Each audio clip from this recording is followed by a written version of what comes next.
In today's video, I'm going to teach you how to add and remove issue types in Jira.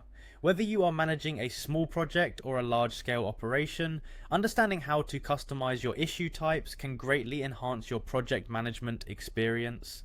Let's dive in by learning how to add a new issue type. First, you'll want to navigate to the Jira settings. You'll find this by locating the gear icon, usually in the upper right corner of your Jira dashboard.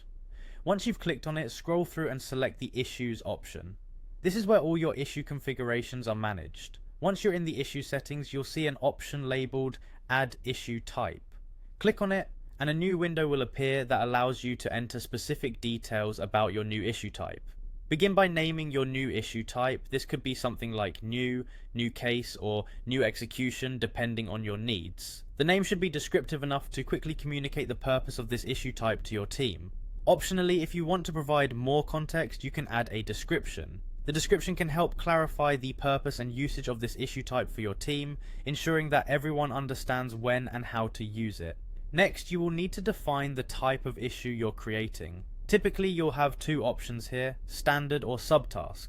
A standard issue is one that stands alone, while a subtask belongs to a larger parent task. Depending on the structure of your project, choose the one that fits best. After all your details are filled out and you're satisfied with your new configuration, go ahead and click Add. And there you have it, you've successfully added a new issue type. Now let's talk about removing an issue type. If you find yourself needing to tidy up or reorganize your Jira settings, removing unnecessary issue types can be helpful.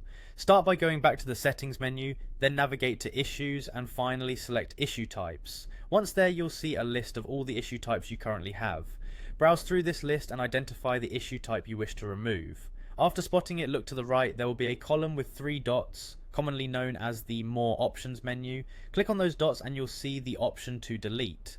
Don't worry about misclicking at this point because Jira will ask you to confirm your action. Simply click delete to finalize the removal. And that's all there is to it. You've now got the know-how to both add and remove issue types in Jira, allowing for more tailored project management. Thanks for tuning in, and I hope this guide makes your Jira experience much more efficient.